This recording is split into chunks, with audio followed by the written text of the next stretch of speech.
नमस्कार विद्यार्थी मित्र हो, मी प्राध्यापक प्रकाश सरगर जॉग्राफी ऑनलाईन क्लासेस या यूट्यूब चॅनलमध्ये आपणा सर्वांचे मनपूर्वक स्वागत। आज आपण प्रात्यक्षिक क्रमांक 8 स्थल निर्देशक नकाशाचा अभ्यास मानवी वस्ती याची माहिती आज घेणार आहोत। याच्या अगोदर आपण प्रात्यक्षिक क्रमांक 1 ते प्रात्यक्षिक क्रमांक 7 या इयत्ता 12वीच्या प्रात्यक्षिकांचे व्हिडिओ आपणापुढे सादर केलेले होते, ते तुम्ही बघितले असतीलच। आज आपल्याला प्रात्यक्षिक क्रमांक 8 स्थल निर्देशक नकाशांचा अभ्यास मानवी वस्ती यांची माहिती घ्यायची आहे। यामध्ये आज आपण प्रात्यक्षिकाच्या सुरुवातीला प्रस्तावना, त्यानंतर उद्देश उद्दिष्टे दिलेली आहेत ते बघणार आहोत। त्यानंतर आपण हे प्रात्यक्षिक पूर्ण करण्यासाठी पाठ्यपुस्तकामध्ये एकूण 5 पायऱ्या दिलेल्या आहेत, त्या पायऱ्यानुसार माहिती घेणार आहोत। त्याचबरोबर नंतर आपल्याला एकूण 11 प्रश्न दिलेले आहेत, त्या प्रश्नांची उत्तरे सुद्धा आपण सोडवून बघणार आहोत। तर बघा, आपल्याला प्रात्यक्षिक क्रमांक 8 स्थल निर्देशक नकाशाचे विश्लेषण मानवी वस्ती असं दिलेलं आहे। आता स्थल निर्देशक नकाशांचा अभ्यास हा आपण इयत्ता 11वीमध्ये सुद्धा केलेला आहे। 11वीमध्ये प्रात्यक्षिक क्रमांक 3, 4, 5, 6 आणि 7 ही जी प्रात्यक्षिकं होती ही सर्व स्थल निर्देशक नकाशावरती होती। म्हणजे तुम्हाला स्थल निर्देशक नकाशांचा अभ्यास हा पूर्वी झालेला आहे, तुम्ही केलेला आहे। मग आता यामध्ये आपल्या यावर्षी 3 प्रात्यक्षिकं ही स्थल निर्देशक नकाशावरती आहेत। त्यामध्ये प्रात्यक्षिक क्रमांक 8, प्रात्यक्षिक क्रमांक 9 आणि प्रात्यक्षिक क्रमांक 10। मग आता प्रात्यक्षिक क्रमांक 8 मध्ये आपल्याला मानवी वस्तीची माहिती घ्यायची आहे। तर बघा, प्रस्तावनेमध्ये काय सांगितलं आहे की तुम्हाला माहिती आहे की स्थल निर्देशक नकाशे हे माहितीने परिपूर्ण असतात। प्राथमिक स्वरूपातील माहिती दिल्यानंतर स्थल निर्देशक नकाशाचे खालील मुद्द्यांच्या आधारे विश्लेषण केले जाते। म्हणजे आपण 11वीला ह्याची जी प्राथमिक माहिती आहे, म्हणजे स्थल निर्देशक नकाशाच्या समासातील माहिती, त्यानंतर त्याचा वृत्तजाळीय संदर्भ हे आपण बघितलेले आहेत। ते माहिती झाल्यानंतर आपल्याला खाली जे एकूण 6 मुद्दे दिलेले आहेत, त्यानुसार स्थल निर्देशक नकाशाचे विश्लेषण करता येते। यामधील पहिले जे 3 आहेत, म्हणजे क्रमांक 1 भूउठाव, क्रमांक 2 जलप्रणाली, क्रमांक 3 मानवी वस्ती, ह्या तिन्हींची माहिती ही इयत्ता 11वीच्या प्रात्यक्षिकमध्ये घेतलेली आहे। आपल्याला आता 12वीमध्ये जे 3 प्रात्यक्षिक आहेत, त्यामध्ये एक आहे मानवी वसाहती। बघा, आपण जो बघणार आहोत ते मानवी वस्ती एक आहे। त्यानंतर प्रात्यक्षिक क्रमांक 9 याच्या पुढचं जे आहे त्यामध्ये आपल्याला मानवी व्यवसाय बघायचे आहेत। आणि प्रात्यक्षिक क्रमांक 10 जे आहे त्यामध्ये वाहतूक, दळणवळण आणि संदेशवहन याची माहिती घ्यायची आहे।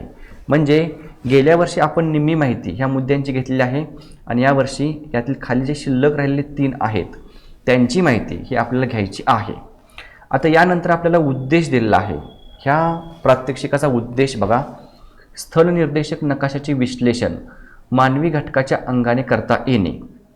म्हणजे गेल्या वर्षी 11वीला जे आपण घटक बघितले त्यामध्ये भूउठाव असतील, त्यानंतर जलप्रणाली असेल, वनस्पती असतील, तर हे जे घटक आहेत हे 3 घटक नैसर्गिक घटक आहेत, त्यांची माहिती बघितली आहे। पण आपल्याला यावर्षी हे जे खालील 3 घटक आहेत, मानवी वसाहती, व्यवसाय, वाहतूक व दळणवळण, हे जे आहेत हे मानवी घटक आहेत। मग या मानवी घटकांच्या अंगाने सुद्धा आपल्याला स्थल निर्देशक नकाशांचा अभ्यास करता आला पाहिजे किंवा त्यांचे विश्लेषण करता आले पाहिजे, हा आपल्यापुढे मुख्य उद्देश आहे। त्यानंतर 2 उद्दिष्टे आहेत। आता यामध्ये पहिलं आहे स्थल निर्देशक नकाशात मानवी वस्ती कशा पद्धतीने दर्शविल्या जातात हे जाणून घेणे। म्हणजे आतापर्यंत आपण भूउठाव, वनस्पती कशा दाखवल्या हे बघितलेलं आहे। आता नकाशामध्ये मानवी वस्त्या कशा दाखवल्या जातात हे आपल्याला सुरुवातीला जाणून घ्यायचे आहे। आणि त्यानंतर प्राकृतिक घटक आणि मानवी वस्तींमधील सहसंबंध जाणून घ्यायचा आहे।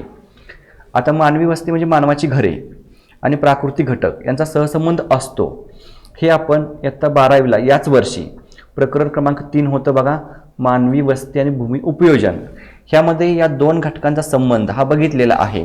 प्राकृतिक घटक आणि मानवी वस्तीतील सहसंबंध आपल्याला या स्थल निर्देशक नकाशामध्ये सुद्धा या 2 घटकातला सहसंबंध जाणून घ्यायचा आहे। तर यानंतर आपल्याला आवश्यक साहित्य कुठलं लागेल ते दिलेलं आहे। आता गेल्या वर्षी जो आपण नकाशा वापरला होता 63K/12. आता काही वेळेस आपण आपल्या जिल्ह्याचा सुद्धा नकाशा हा डाउनलोड करून वापरला होता. त्यामध्ये ही जी वेबसाईट दिलेली आहे http:// परत बघा SOI परत KSHE.UK.gov.in यावरून आपण आपल्या जिल्ह्याचा सुद्धा नकाशा हा डाउनलोड करून घ्यायचा आहे आणि त्याच्या साहाय्यानं आपण विश्लेषण करायचं आहे. त्यासाठी एकास 50,000 हा जो नकाशा आहे तो नकाशा आपल्याला यासाठी आवश्यक साहित्य म्हणून वापरायचा आहे. आपण यानंतर जे विश्लेषण करणार आहोत प्रत्येक पायऱ्यानुसार ते 63K/12 हा जो नकाशा आहे तो आपल्या पाठ्यपुस्तकामध्ये संदर्भासाठी दिलेला आहे. त्यावर आधारितच विश्लेषण हे करणार आहोत. आता यामध्ये कृती दिलेली आहे आणि कृतीमध्ये पायरी 1 दिलेली आहे. पाठ्यपुस्तकामध्ये जर तुम्ही बघितलं असेल तर एकूण आपल्याला 5 पायऱ्या दिलेल्या आहेत. त्या 5 पायऱ्यानुसार आपल्याला विश्लेषण करायचं आहे आणि त्यानंतर त्याच्या खाली एकूण 11 प्रश्न दिलेत. त्या प्रश्नांची उत्तरसुद्धा आपल्याला नकाशाच्या साहाय्याने लिहायचे आहेत. मग हा जो नकाशा आहे तो नकाशा आपल्याला सुरुवातीला बघावा लागेल. आता आपण सुरुवातीला काय करूया, पायऱ्या ज्या आहेत त्या पायऱ्यांची उत्तरं आपण अशा पद्धतीनं पायरी क्रमांक 2 अशी उत्तरं लिहिलेली आहेत. परंतु ही उत्तरं बघण्या अगोदर आपण काय करूया, जो 63K/12 हा जो नकाशा आहे तो नकाशा थोडासा बघूया. बघा हा जो आहे तो 63K/12 हा नकाशा आहे आणि या नकाशाच्या साहाय्याने आपल्याला विश्लेषण करावयाचे आहे. आता हा तुम्ही गेल्या वर्षीचा वापरला असेल किंवा तुमच्या जिल्ह्याचा वापरला असेल. या ठिकाणी बघा हा जो चौकोन आहे तो डार्क केलेला आहे आणि त्याच्या खाली लिहिले बघा 63K/12 म्हणजे हा जो नकाशा दिलेला आहे त्यासाठी हा चौकोन डार्क केला जातो. आता या ठिकाणी नकाशामध्ये आपल्याला बघायचं आहे मानवी वस्ती. यासाठी सांकेतिक चिन्ह किंवा खुणा कुठले वापरलेत बघा हे माहिती असणं गरजेचं आहे. या ठिकाणी टाउन्स और विलेजेस असं म्हटलं आहे. नगर किंवा ग्रामीण वसाहती त्याला विलेज किंवा खेडा आपण म्हणतो. त्यासाठी हे जे चिन्ह आहे ते चिन्ह या स्थलनिर्देशक नकाशासाठी वापरलेलं आहे. या ठिकाणी बघा तुम्हाला अशी बरीच चिन्ह दिसतात.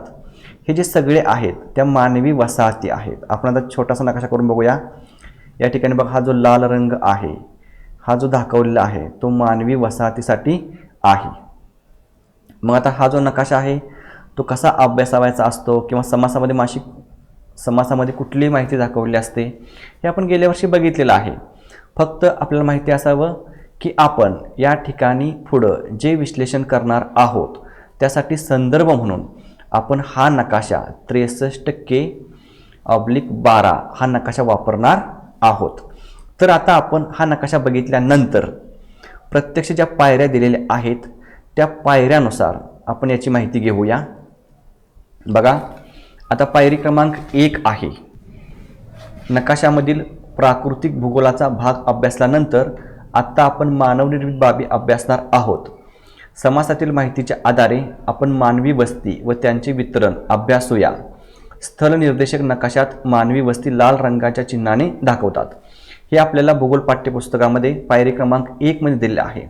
याच्या साहाय्यानं आपण थोडीशी माहिती जो 63K/12 हा नकाशा आहे त्याची या ठिकाणी लिहिणार आहोत पायरी 1 मध्ये. ते आपल्याला कशी लिहिता येईल बघा. प्रस्तुत स्थलनिर्देशक नकाशा 63K/12 हा नकाशा उत्तर प्रदेश राज्यातील आहे. या नकाशामध्ये मानवी वस्ती लाल रंगाने दाखविलेल्या आहेत.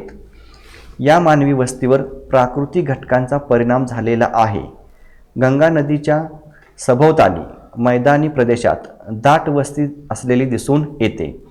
तर नकाशामध्ये दक्षिणेकडील पठारी भागात तुलनेने विरळ मानवी वस्ती आढळते. आता या ठिकाणी एवढी माहिती लिहिलेली आहे.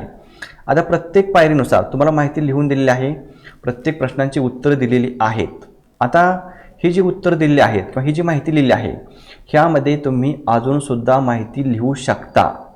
फक्त तुम्हाला उदाहरणादाखल या ठिकाणी थोडीशी माहिती ही लिहून दिलेली आहे. आपण एका पायरीचे किंवा एखाद्या प्रश्नांचे उत्तर किंवा त्याचे विश्लेषण हे 1 पेज किंवा जास्तही करू शकतो. जर आपल्याला डिटेलमध्ये लिहायचं असेल तर आपण जास्तीत जास्त माहिती लिहू शकता. या ठिकाणी तुम्हाला उदाहरणादाखल माहिती दिलेली आहे हे लक्षात ठेवा. यामध्ये तुम्ही माहितीत भर घालू शकता. आता आपण पायरी क्रमांक 1 बघितली आहे. त्यानंतर बघा पायरी क्रमांक 2 दिलेली आहे. नकाशातील वस्त्या कोठे आहेत ते शोधा, त्या एकाकी आहेत, विरळ आहेत की एकवटलेले आहेत ते पहा, त्या तशा असण्यामागची कारणे शोधा. आता या पायरीच आपल्याला माहिती काय लिहिता येईल बघा. प्रस्तुत स्थलनिर्देशक नकाशा 63K12 मध्ये गंगा नदीच्या उत्तर व दक्षिण किनाऱ्यावर मानवी वस्ती एकवटलेली आढळून येते, कारण गंगा नदीचा सुपीक मैदानी प्रदेश, पाण्याची उपलब्धता यामुळे मानवी वस्तीसाठी अनुकूल परिस्थिती आहे. परंतु दक्षिण भागात काही प्रमाणात विरळ लोकवस्ती आढळते, कारण पठारी प्रदेश, राखीव जंगलांचा प्रदेश आढळून येतो. अशा पद्धतीनं दुसऱ्या पायरीची माहिती लिहिता येईल. यानंतर पायरी क्रमांक 3 आहे. नकाशातील वस्त्यांचे वर्गीकरण ग्रामीण आणि शहरी असे करा. मोठी शहरी कोणती ते पहा. याचं उत्तर बघा. प्रस्तुत स्थलनिर्देशक नकाशा 63K12 मध्ये काही शहरे व ग्रामीण वसाहती आढळून येतात. वृत्तजाळी संदर्भ A3 मध्ये विंध्याचल व वृत्तजाळी संदर्भ B3 मध्ये मिर्झापूर ही 2 मोठी शहरे दिसून येतात.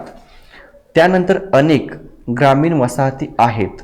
त्यामध्ये साबेसर, जिवराही, धानुका, पूर्वा अशा प्रकारे संपूर्ण नकाशामध्ये अनेक ग्रामीण वसाहती आहेत. आता या ठिकाणी बघा, तुम्हाला ग्रामीण वसाहतींची 2-3च नावं दिलेली आहेत. तुम्ही या ठिकाणी भरपूर नावं हे लिहू शकता, कारण पूर्ण नकाशा बघितला तर भरपूर खेड्यांची नावं ही नकाशावरती दिलेली आहेत. पायरी क्रमांक 4 बघा. वस्त्यांच्या रचनेसंदर्भाने आपण यापूर्वीच्या इयत्तांमध्ये अभ्यास केला आहे. त्यानुसार वस्त्यांच्या रचनांचे वर्गीकरण करा. वस्त्यांच्या आकाराचे अध्ययन करा. ताराकृती, वर्तुळाकृती, रेषाकृती इत्यादी आकारानुसार वस्त्या आहेत का ते पहा.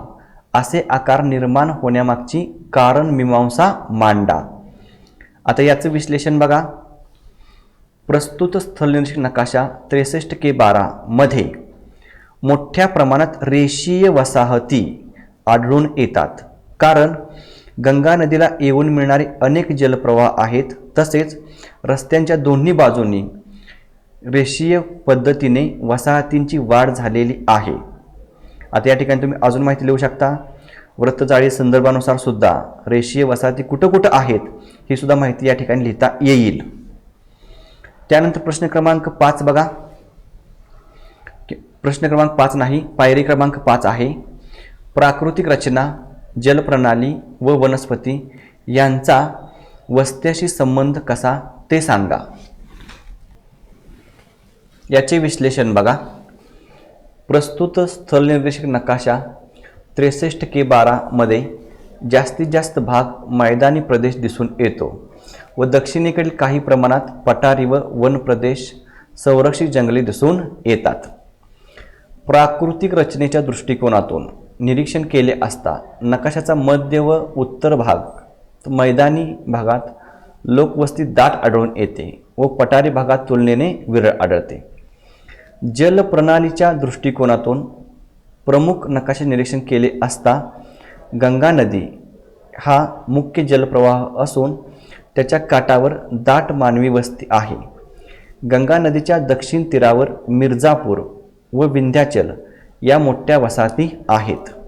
म्हणजे अशा पद्धतीने आपल्याला प्राकृतिक रचना, जलप्रणाली, वनस्पती यांचा संबंध सांगता येतो. आत्ता आपण फक्त प्राकृतिक रचना आणि जलप्रणाली यांचा संबंध बघितला. यानंतर पुढे बघा, वनस्पती. वन प्रदेशाच्या दृष्टीने प्रस्तुत नकाशाचे निरीक्षण केले असता नकाशाच्या दक्षिण भागात वृत्तजाळी संदर्भ A5, A6, B5, C5, D5, परत D6, E5, नंतर F5 यामध्ये संरक्षित जंगल असल्याने मानवी वसाहती आढळून येत नाहीत, कारण या ठिकाणी मानवी वसाहती बांधण्यास बंदी घातलेली आहे. अशा पद्धतीने तुम्हाला विस्तृतपणे पायरी क्रमांक 5 चे उत्तर लिहिता येईल. आता एकूण 5 पायऱ्या बघितल्यानंतर आपल्याला पुढे एकूण 11 प्रश्न हे सोडवण्यासाठी दिलेले आहेत. त्यामधील एक एक प्रश्नाचं उत्तर हे आपण बघणार आहोत. वरती लिहिलेलं आहे स्थल निर्देशक नकाशा 63K12 नकाशावर आधारित प्रश्न व उत्तरे. पाठ्यपुस्तकामध्ये पान नंबर 108 वरती हे 11 प्रश्न दिलेले आहेत. त्या प्रश्नांची उत्तरं आपण बघूया. यामध्ये बघा प्रश्न क्रमांक 1 दिलेला आहे, मोठ्या वस्त्या किंवा शहरे कोणती. याचं उत्तर बघा, प्रस्तुत स्थल निर्देशक नकाशा 63K12 मध्ये मिर्झापूर, विंध्याचल ही मोठी शहरे व कचवा, खमाना इत्यादी छोटी शहरे आढळून येतात.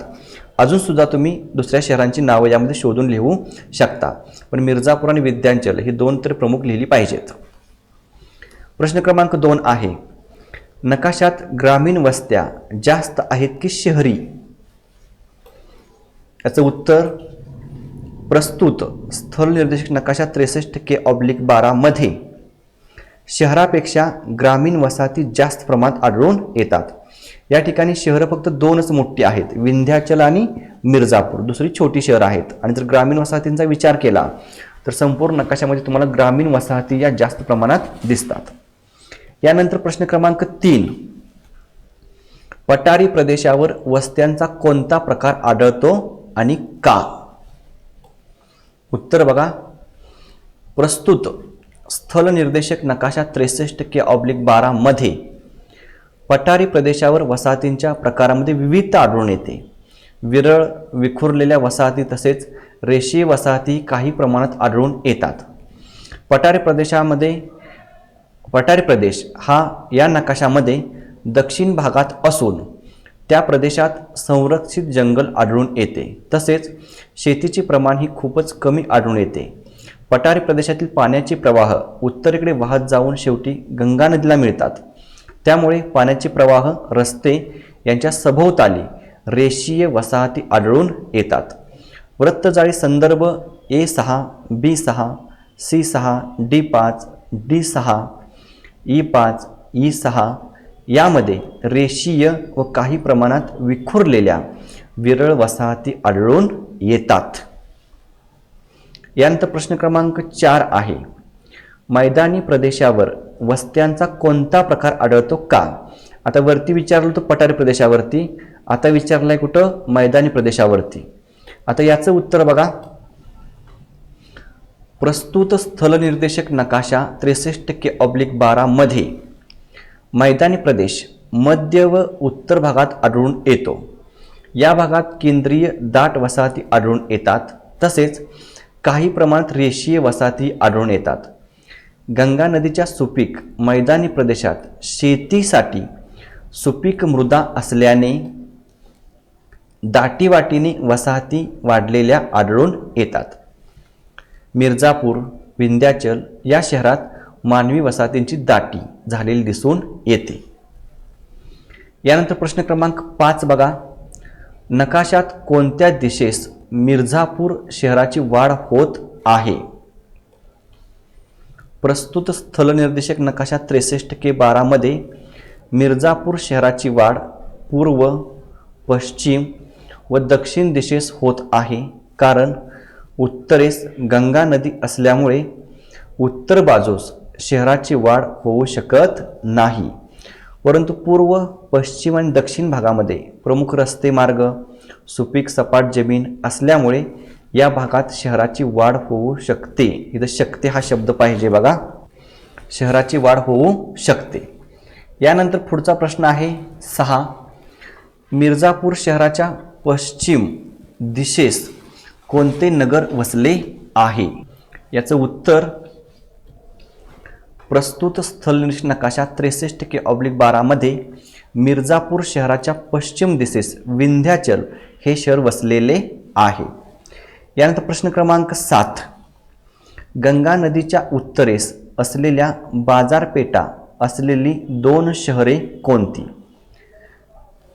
याचं उत्तर, प्रस्तुत स्थल निर्देशक नकाशा 63K/12 मध्ये कछवा, माझगाव, खामरिया इत्यादी प्रमुख बाजारपेठ शहरे आहेत. या ठिकाणी तुम्ही दुसऱ्याही शहरांची नावं लिहू शकता. दुसरीही अनेक शहरं छोटी छोटी बाजारपेठा असणारी आहेत. यानंतर प्रश्न क्रमांक 8, नकाशात वायव्य भागात कोणते शहर वसले आहे? बघा, या नकाशामध्ये वायव्य भागात खामरिया हे शहर वसलेले आहे. त्यानंतर 9वा प्रश्न आहे, पठारी भागातील वन प्रदेश वस्तीहीन का असावा? प्रस्तुत नकाशा 63K/12 मध्ये पठारी भागामध्ये बरकाच्या, इथं तुम्हाला इंग्लिशमध्ये दिलेलं आहे, जसं नकाशामध्ये स्पेलिंग आहे त्या पद्धतीने दिलेलं आहे, व दंती इत्यादी संरक्षित वन प्रदेश आहेत. त्या ठिकाणी जैवविविधतेचे संरक्षण होण्यासाठी मानवी क्रियावर बंदी घातलेली आहे. त्यामुळे त्या ठिकाणी शेती, उद्योगधंदे, मानवी वस्ती बांधण्यासाठी निर्बंध असतात. त्यामुळे पठारी प्रदेशातील वन प्रदेशात मानवी वसाहती आढळून येत नाहीत. यानंतर प्रश्न क्रमांक 10, नकाशातील कोणत्या भागात लोकसंख्या घनता जास्त आहे? प्रस्तुत स्थलनिर्देशक नकाशा 63K/12 मध्ये मध्य व काही प्रमाणात उत्तर भागात लोकसंख्या घनता जास्त आहे. कारण या भागात गंगा नदीचा शेतीसाठी सुपीक मैदानी प्रदेश आहे, पाण्याची उपलब्धता आहे, म्हणजेच हा प्रदेश मानवी जीवनासाठी अनुकूल आहे. त्यामुळे लोकसंख्या घनता जास्त आढळून येते. यानंतर शेवटचा प्रश्न आहे, प्रश्न क्रमांक 11, लोकसंख्या वितरणाच्या आकृतिबंधावर भाष्य करा. आता प्रस्तुत नकाशामध्ये जे आपल्याला लोकसंख्या दिसते त्यावरती भाष्य करायचं आहे. तर याचं उत्तर, प्रस्तुत स्थलनिर्देशक नकाशा 63K/12 हा उत्तर प्रदेश राज्याचा असून त्यामध्ये गंगा नदी व गंगा नदीचा सुपीक मैदानी प्रदेश तसेच दक्षिण भागात पठारी प्रदेश, संरक्षित वन प्रदेश यांचा समावेश होतो. यांचा परिणाम लोकसंख्या आकृतिबंधावर झालेला आहे. गंगा नदीच्या दक्षिण काठावर असलेल्या विंध्याचल व मिर्झापूर या शहरामध्ये दाट लोकसंख्या घनता आढळून येते. तसेच गंगा नदीच्या दोन्ही काठावर लोकसंख्या घनता मध्यम ते दाट स्वरूपाची आहे. दक्षिणेकडील पठारी भागावर वन प्रदेशात लोकवस्ती नाही, परंतु इतर पठारी प्रदेशावर विरळ ते मध्यम स्वरूपाची लोकसंख्या घनता दिसून येते. अशा पद्धतीनं प्रश्न क्रमांक 11 याचं उत्तर लिहिता येईल. आता अशा पद्धतीने तुम्हाला जे एकूण 5 पायऱ्या होत्या आणि त्याखाली दिलेले जे 11 प्रश्न होते त्यांची उत्तरं दिलेली आहेत. तुम्ही यामध्ये अजून सुद्धा भर घालून जास्तीची माहिती लिहू शकता. तुम्ही हे जर यूट्यूब चॅनल अजून सबस्क्राईब केलं नसेल तर सबस्क्राईब करून ठेवा, कारण तुम्हाला 11वी 12वी भूगोल, परत प्रॅक्टिकलचे, नंतर 12वी बोर्डाचे महत्त्वाचे व्हिडिओ, स्पर्धा परीक्षेचे व्हिडिओ या यूट्यूब चॅनलवरती बघायला मिळणार आहेत. आपण पुन्हा भेटू पुढच्या व्हिडिओमध्ये. तोपर्यंत नमस्कार.